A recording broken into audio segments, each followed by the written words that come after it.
Buenas noches, continuamos con nuestro curso de estudio del trabajo 2. Estamos en el tema 1, estudio de tiempos con sistema de tiempos predeterminados, valga la redundancia con el tiempo. Ya vimos lo que es MTM1, que es un sistema bastante extenso, complejo, maneja muchos micromovimientos. Por lo tanto, pues este sistema de MTM1 es más exacto que los demás, pero lleva más tiempo aplicarlo. Entonces lleva más recursos, lleva más dinero, es más costoso su aplicación. Entonces, ¿qué hicieron las empresas? Bueno, las empresas que mencionaron, oye, yo no necesito tanta precisión, necesito un tiempo estándar, a lo mejor no tan preciso, aproximado, y con eso es suficiente para tener mi tasa de producción o todos los beneficios que tiene el tiempo estándar que veremos al final de nuestro curso de estudio del trabajo 2. Entonces, ¿qué hicieron las empresas? Bueno, las empresas buscaron, obviamente, y también los ingenieros, diseñar sistemas más simplificados, sistemas más rápidos de aplicar, porque como ya vimos, MTM1 no es sencillo de aplicar, son muchas variables a considerar, son muchos micromovimientos, entonces es más caro, lleva más tiempo, dinero y esfuerzo, por lo tanto nacen estos sistemas que son más simplificados, como el que están viendo en pantalla, que es el MTM2, pero hay otros que son más específicos, como hay un MTM que es para trabajo de oficina, porque MTM1 no puede describir la escritura en un teclado, por ejemplo, ni trabajos de escritura a mano, aunque bueno, podemos utilizar mover y medir cuánto movemos la pluma, lo podemos hacer, pero MTM1 lleva más tiempo, dinero y esfuerzo, por lo tanto, nacen todos los sistemas como MTM2, como WordFactor, como ModApps, que por tiempo ya no vamos a ver, pero llevan la misma lógica, la misma tesitura de lo que es MTM2. Simplificar los micromovimientos de MTM1. A mí me gusta dar MTM2 porque es una clara simplificación de lo que antes era MTM1. Ok, entonces entramos con MTM2. MTM2, a diferencia de MTM1, no es una tabla llena de diapositivas, solamente es esta hoja y se acabó. Eso es todo lo que es MTM2.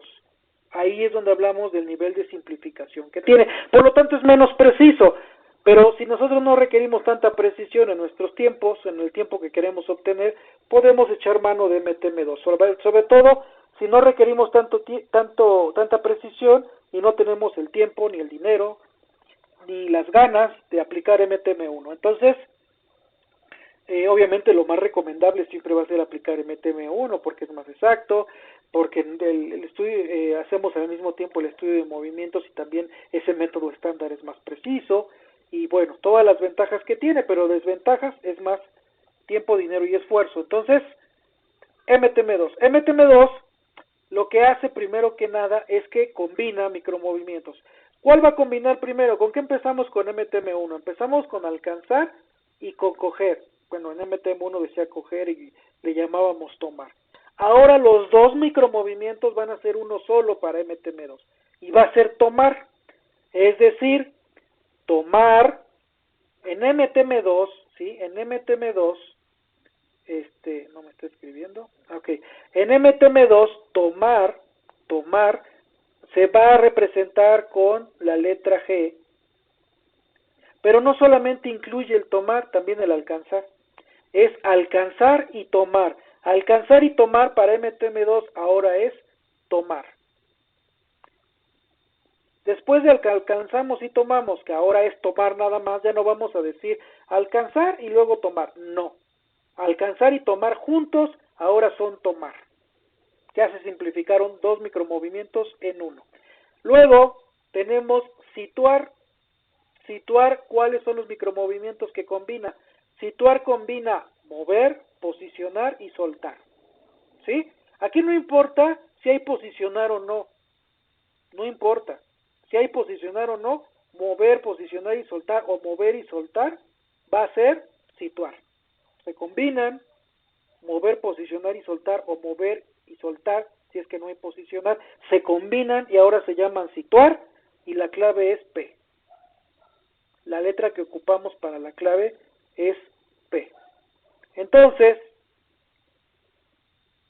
Así es como se combinan estos micromovimientos.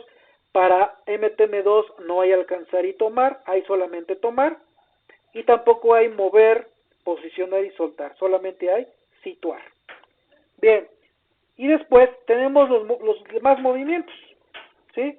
Los demás movimientos MTM2 los simplifica en reasir, que es volver a tomar, que es con la R, volver a tomar es reasir, aplicar presiones A, movimiento de manivela es C, movimiento del pie es F, caminar o andar es S, inclinarse y levantarse es B. Aquí ya no importa si es en una rodilla o si es con las dos rodillas. Inclinarse y levantarse. Si nos acostamos, ¿sí?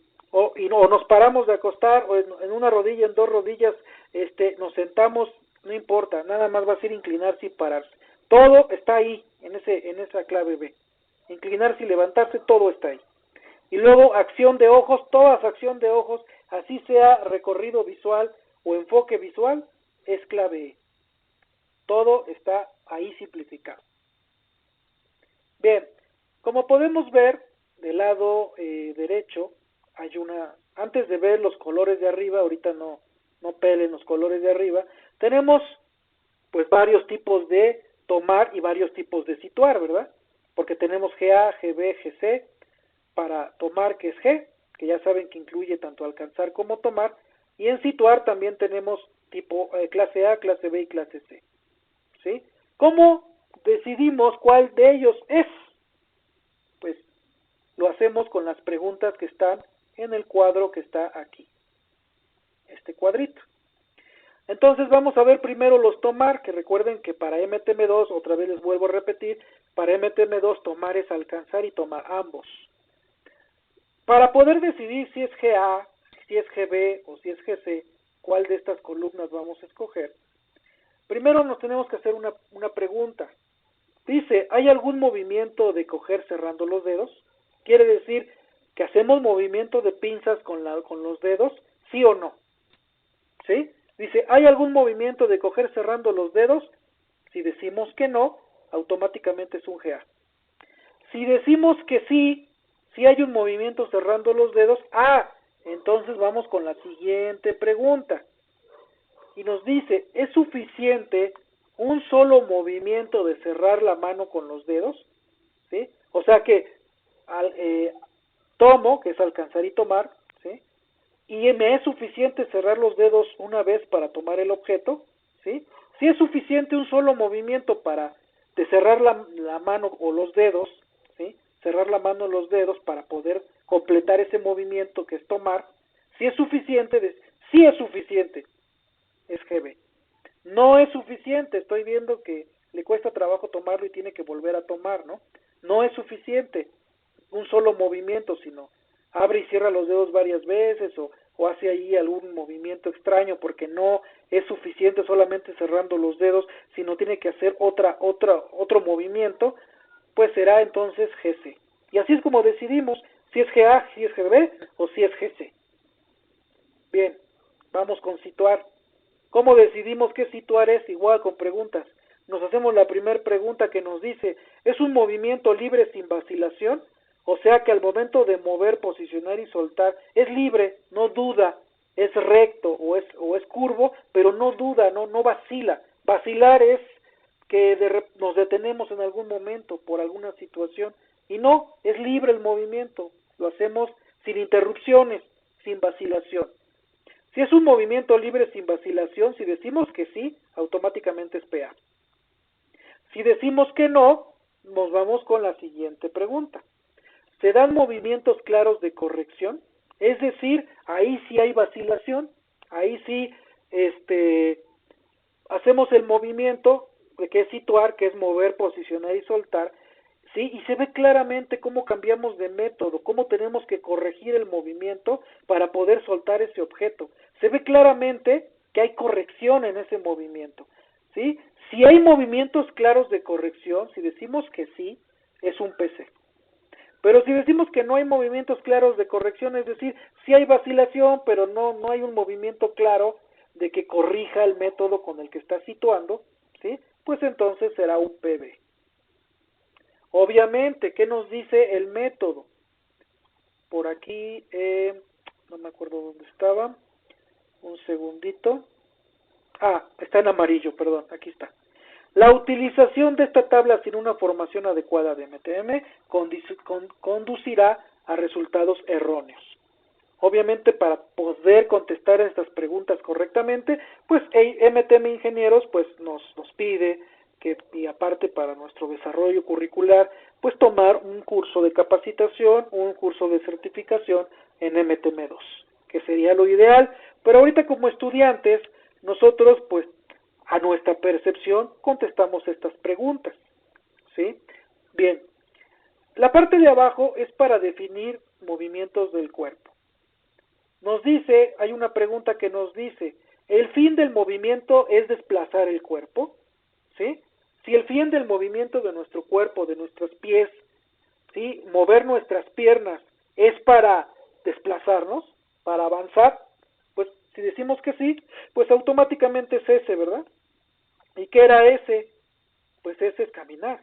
Entonces, si decimos que el movimiento del cuerpo es para desplazarlo, pues automáticamente es caminar. Se acabó. Pero si decimos que no, el movimiento del cuerpo no es para desplazarnos, ¿sí? No es para desplazarnos, entonces tenemos que hacernos la pregunta, ¿el movimiento de la pierna, ¿sí? ¿es mayor a 30 centímetros? Tenemos que medir el movimiento de la pierna. Si es mayor a 30 centímetros, es caminar, es un paso que dimos. Es un paso que dimos, es caminar, ¿sale? Pero si no, es una F. ¿Qué es una F? Pues es un movimiento del pie nada más, movimiento del pie. Es así como definimos esto. Ahora, ya que lo definimos en esta tabla, pues entonces sí nos vamos del lado derecho. Si decidimos que es un GA, pues ahora nos falta decidir qué distancia. Si es GA, si es GB o si es GC, ahora tenemos que definir qué distancia. Lo primero que observamos con respecto a MTM1 es que la distancia, ¿sí? La distancia, pues no hay tantas distancias, ¿verdad? No es necesario interpolar, o extrapolar. Bueno, en el caso no tendría sentido extrapolar después de 80 centímetros, la verdad, ahí el trabajo estaría muy mal diseñado. De hecho, con 80 ya está mal diseñado. Pero no es necesario interpolar, porque si vemos que son 12 centímetros, pues nos quedamos en el 15. Siempre hay que darle una holgura al trabajador, ¿sí? Si vemos que son 2 centímetros, son 5, si son 6, pues nos quedamos en 5. Eso ya dependerá del analista, ¿sí? Si le da o no le da holgura al trabajador, dependerá de la situación. El analista sabrá si le da la holgura o no al trabajador. Entonces, escogerán entre alguno de estas 5 filas, dependiendo pues su criterio, y en ese momento pues elegirán, obviamente con las preguntas elegimos qué columna, y con su criterio y las distancias elegiremos qué fila, y entonces encontraremos nuestro UMT. Y el UMT sí sigue siendo el mismo, Ahora, van a decir, para lo que sería tomar, ¿sí? Aquí sí tiene que ver el peso, porque es alcanzar y es tomar. Para MTM1 sí considera el peso, pero bueno, lo considera muy poco, porque realmente nos dice que le vamos a agregar un UMT por cada kilogramo del objeto, ¿sí? Si el objeto pesa 1 kilogramo, pues le añadimos, por ejemplo, si ya tenemos un GB 15 centímetros, que es 10 UMT, si el objeto pesa 1 kilo, pues le agregamos otro UMT y le ponemos 11. Si pesa 10 kilos, pues le agregamos 10 UMT, ¿no? Dice 1 UMT por cada kilo. Si pesa 10 kilos, pues entonces no sería 10, sería 20 UMT. Entonces, le agregamos 1 UMT por cada kilo en el caso de tomar, en el caso de las G. Y en el caso de situar, como es mover, posicionar y soltar, es UMT por cada 5 kilos. ¿Sí? Le vamos a agregar un UMT. ¿Qué quiere decir? Que si el objeto no pesa 5 kilos, no le agregamos nada. Hasta que pese 5 kilos, le agregamos un UMT. Y hasta que pese 10 kilos, le agregamos otro UMT. Pero ahí depende también igual del criterio del analista. A lo mejor en 7 kilos ya le aumenta 2 UMT. En 8 o 9 kilos ya le aumenta 2 UMT. En 10 kilos 2 UMT. En 12 kilos ya le pone 3 Para 13 kilos ya le pone 3 UMT. Eso ya depende del criterio del analista. Ese criterio pues quedaría mucho más claro tomando justamente la certificación en MTM2. Ahorita nuestra etapa de estudiante es bajo nuestro criterio. En mi caso, yo utilizo el criterio, pues, si pesa de 1 a 5 kilos, le doy un UMT. Si pesa de 6 a 10 kilos, le doy los 2 UMT. Si pesa de 11 a 15 kilos, le doy los 3 y así sucesivamente. ¿Sí? Siempre dándole una holgura al trabajador con respecto al peso. Bien, entonces eso es lo que quiere decir ahí. Acá abajo también está la regla de, ya saben que 1 entre 100,000, 1 UMT por cada 100,000, pero 1 hora por cada 100,000 UMT, ¿no? Es lo mismo que en MTM1. Los UMT valen lo mismo. Bien, ¿y qué está abajo? Pues los tiempos de lo de acá. ¿Sí? Si tenemos que reasir, por cada reasir son 6 UMT, por cada aplicar presión son 14 UMT, por cada movimiento de manivela, por cada giro que demos, por cada giro, no 20 giros, por cada giro son 15. Y aquí no importa si la manivela tiene tantos centímetros de diámetro, si las vueltas son continuas o son individuales como en MTM1. Aquí no. Aquí cada vuelta 15 UMT. Luego cada movimiento del pie, cada movimiento que hagamos, cada que levantemos el pie girando el tobillo o lo bajemos, 9 UMT. Cada movimiento de pierna, 9 UMT. Nada más que hay que contarlo. Si son 5 movimientos de pierna o 5 movimientos del pie, 5 por 9. ¿Sí? Y ahí serían 45 UMT. Ahora, cada paso, 18 UMT. Aquí cometemos luego el error que le ponemos a andar clave S y le ponemos 10 pasos y ya, son 18. No, 18 es por cada paso, ¿sí? Entonces tenemos que multiplicar 18 por 10, que serían 180 UMT. Hay que tener cuidado. Cada movimiento de agacharnos, sentarnos, ponernos en una rodilla, en dos rodillas, acostarnos, 61. Y al levantarnos también 61, ¿sí? Aquí lo simplifica mucho, porque habíamos visto que en MTM1 pues era menor el tiempo de agacharnos que de levantarnos, porque ahí vamos en contra de la gravedad. Pero en MTM2 no, tanto hacia abajo como hacia arriba, 61 UMT. Ahí. Pero cada movimiento, si nos agachamos 61, si nos levantamos de ahí, otro 61, si nos acostamos otro 61, cada movimiento de inclinarnos o levantarnos, 61. Y bueno, tenemos ahora 7 para acción de ojos. No importa ahora cuánto es el recorrido visual, no importa qué distancia es el recorrido visual, y no importa qué enfoquemos, siempre va a ser 7. Pero por cada recorrido visual y por cada enfoque le vamos a dar 7. Hay que ver cuántos recorridos visuales y cuántos enfoques son. Por cada uno le vamos a dar 7. Nada más hay que aprender hay que observar muy bien, o hay que proyectar nuestra actividad muy bien para poder definir cuántos enfoques y cuántos recorridos oculares van a ser. Si recorremos de izquierda a derecha una distancia son 7, y si regresamos son otros 7. Primero de izquierda a derecha y luego de derecha a izquierda. Si enfocamos un símbolo y luego enfocamos otro, pues son 7 de uno y 7 de otro. Si leemos, es que enfocamos varias palabras. Entonces, si son 20 palabras las que leemos, pues 7 por 20. Ahí multiplicamos por palabra. Eso no nos lo dice aquí, pero se los digo yo. ¿Sí? 7 por cada palabra que leemos. 7 por cada símbolo que enfocamos. 7 por cada recorrido visual de un lado para otro. Y si regresamos son otros 7. Entonces, ahí hay que tener cuidado con eso. Hay que multiplicarlo. ¿Y las claves cómo son? Pues las claves son muy sencillas. Por ejemplo, esta de 10, de aquí, pues es GA 10. Y si tiene algún peso el objeto, pues le incluimos GW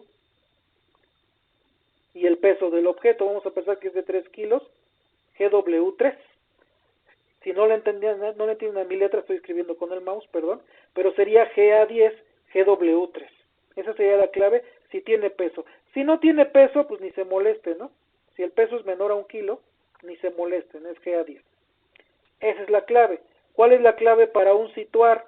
Bueno, pues para un situar, pues obviamente, por ejemplo, esta, si escogemos aquí, pues sería un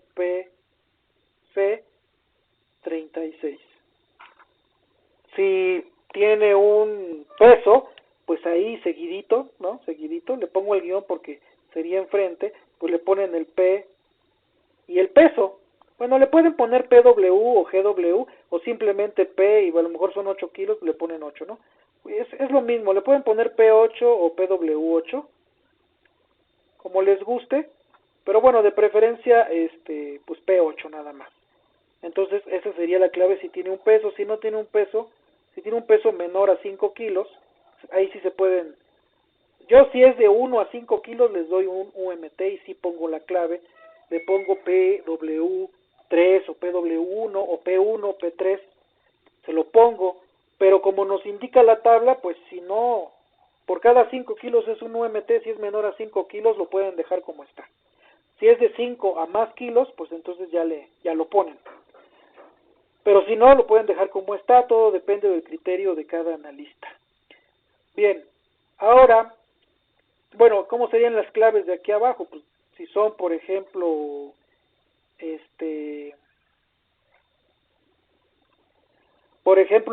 caminar, ¿no? Caminar, ¿cuál era? Andar, S. Si son 10 pasos, pues la clave es S10. Si son 3 enfoques oculares, pues la clave es E3. Y ya nada más multiplicamos el 3 por 7, ¿no? Ya son lo que ponemos, esa es la clave, y lo que ponemos en la columna del centro de nuestro diagrama bimanual, pues es 3 por 7, que serían 21 UMT.